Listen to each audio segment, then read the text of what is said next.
今年大学分发放榜之后，有不少人因为考上比预期更好的校系非常开心，但也有人认为这种低分高就的现象代表教育部的制度改革又失败了，这到底是怎么回事呢？今天就让我们一起来聊聊今年的大学分发现象吧。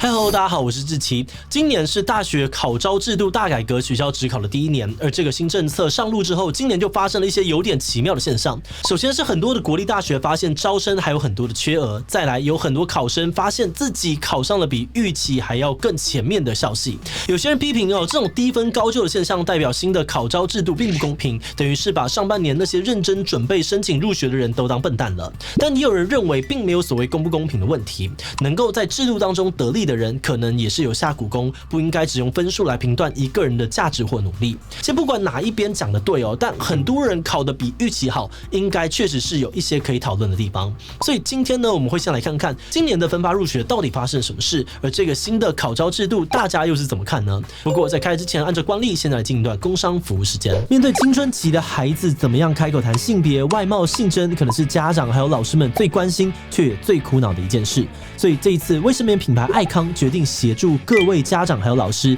一起陪着孩子发展多元的自我认同。现在只要上爱康官网点选性平之路专区，就能够免费下载性平教育资源，让家长老师在跟孩子们沟通性别议题时有辅助的教材搭配使用。我们都知道，教育除了靠学校，家长的陪伴也很关键。而这次爱康也特别提供了亲子懒人包指南，内容聚焦在孩子们青春期所面临的性征气质变化，希望让家长在陪伴孩子接纳自我的同时，也能够拉近亲子之间的距离。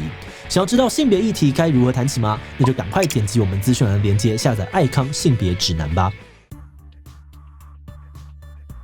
从学生的角度来看，今年最有感的现象就是很多人发现自己可以用比去年更低的分数就录取排名相对前面的校系跟志愿。那以整体的角度来看，今年最大的新闻就是很多学校都出现了严重的招生缺额问题。除了台大、成大、政大、北医、中国医等11所大学有满招学生以外呢，就连师大、清大这些传统名校都出现了缺额问题。而金门大学还有台东大学2所国立大学缺额甚至超过了 50%。比起去年今年总共分发的缺额暴增到了14493人，这个数字有多夸张呢？简单来说，过去10年间，大部分的缺额都落在几百人左右。虽然有2-3年人数破千但一口气直接破万，真的是跌破了大家的眼镜。现在很多大学已经宣布明年要减招了，就连台大都表示呢要调整招生管道的配置。那说到这边有些人可能会觉得这不就是少子化造成的吗？在录取名额没什么改变的状况之下，考的人变少，本来就会产生缺额问题，也自然比以前容易考上好的学校，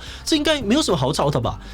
的确少子化是一个重要的原因，但今年的问题恐怕没有这么单纯。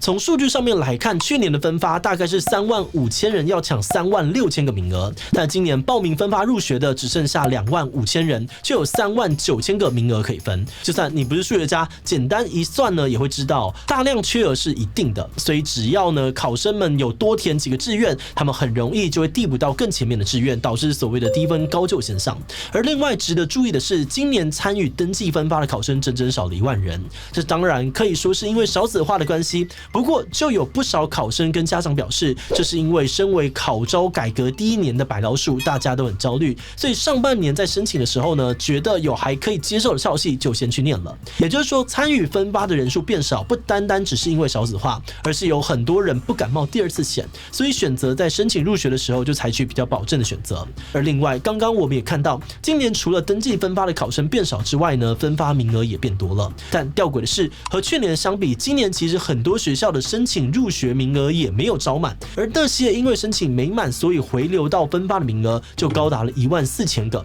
这个数字呢是近5年来最高的一次，还包含了不少顶大的名额。这也是为什么今年很多学校的分发名额都变多的原因但这边另外一个问题就来了，如果说选择申请入学的人变多了，怎么还会招不满，造成那么多的回流名额呢？许多人认为这和今年的学测数 A 考得太难有很大的关系。在新的考招制度下面，考生在学测时可以选择报考数 A、数 B 或2个都报考。数 A 的难度会比数 B 难一点点，而一般认为自然组考数 A， 社会组考数 B。但今年数 A 的难度显然不只是难一点而已，总共11万多的考生当中呢，只有789个人考了满分，连1% 都不到。而顶标呢，更近11年来最低的一次只有10几分。那数 A 太难会怎么样呢？很多顶大的科系都会规定哦，申请入学的门槛是数学必须要达到顶标或是高标，但数学如果太难，可能就会让很多人达不到门槛，在第一阶段就直接被刷掉。那也因为今年这样子被刷掉的人实在太多，所以有些顶大科系呢，在申请入学阶段根本就招不足额，导致这些名额自然的流向了分发入学。有人批评哦，数 A 出这么难，代表大考中心根本走火入魔。学测明明就只是检定学生是否具备进入大学的基本常识，但这一次的题目却几乎没有任何的基本题，好像只是为了鉴别前段学生的能力差距所设计的。不过数学太难的事情也不是第一次发生了，但为什么这一次对于申请入学的影响感觉起来特别大呢？有些人认为哦，许多校系申请入学时招不足额，不能够只怪数 A 太难，因为他们自己定的门槛根本就莫名其妙。比方说呢，今年申请入学哦，台大国际系选择采计国文、英文、社会跟数 A 4科，而台大财经系跟政大财管系采计的是国文、英文还有数 A。聪明的你发现了吗？大家原先认知自然组考数 A， 社会组考数 B， 但这些校系的商学院呢，也是许多社会组的第一志愿，采计的却是一般社会组学生平常根本不会去上的数 A。 到头来哦，许多社会组的学生为了保有申请这些顶大科系的机会，只好硬着头皮去修自然组难度的数 A。所以这些校系为什么要这样子恶整高中生，最后还让自己招生不顺？这不就是完全在拿石头砸自己的脚吗？根据台大财经系胡新阳教授的说法哦，因为他们不确定数 B 到底多简单，他们担心如果数 B 的鉴别度不足，校方会无法判断学生的数理能力是否足以应付商管学院的财务啊、作业管理等课程。所以最后他们决定用数 A 当作门槛。从大学端的角度来看，他们的考量还算可以理解哦，但显然这次数 A 的难度已经远远了超过了大家的预期，最后就这样子间接的造成了很多人都在诟病的低分高就现象。但这边有人就会问哦，低分高就真的是一个很严重的问题吗？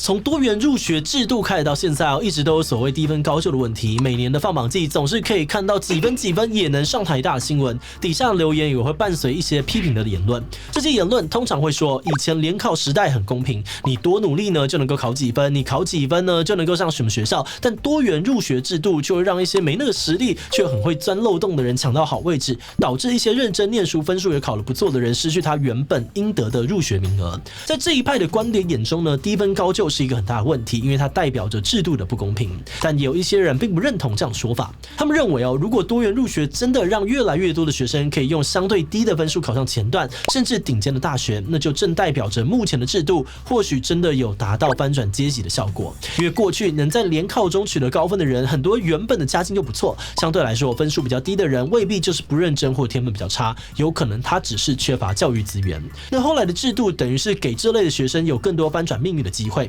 所以这一派的观点觉得现在的制度可能才是更公平的，因为教育的本质理论上就是应该让所有公民都有功成名就的机会。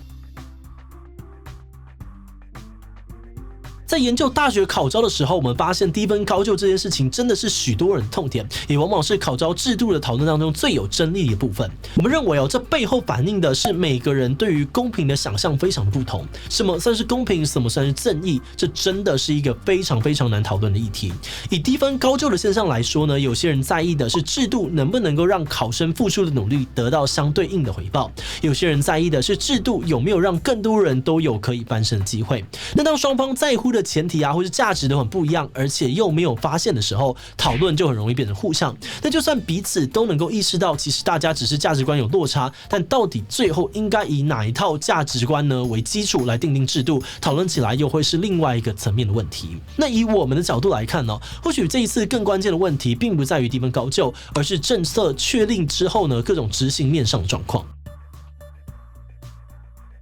很多人常常会批评政府每次都把民众当成白老鼠，改来改去，一下子改课纲，一下子改考招制度，每次改呢都一大堆问题。那以这一次来说，数位出太难其实是大考中心的问题，而申请门槛的部分，大学校系那边握有很高的自主权。严格说起来教育部啊、大考中心、大学校系都算是不同的单位，所以严格说起来，这一次考招制度乱象可能不完全是政策或者是新课纲本身的问题，但我们是觉得，虽然低分高就未必完全是一件坏事，而新课纲的利益我们原则上也算蛮认同的，但一个政策下来，各单位如果无法在同一个目标上面配合，那最后这个改革的好处，民众也会感受不到。于是最辛苦的往往是没有主导权，只能够被动配合见招拆招的高中学校、老师以及追着制度跑的考生跟家长们吧。好的，那今天的最后呢，还是想来问大家对于低分高就的现象你怎么看呢？我觉得分数比较低的人反而考上更前面的志愿，代表着制度的不公平。B， 我觉得能够透过制度挤进前面的志愿，代表考生自己也有下功夫研究，没有什么好酸的。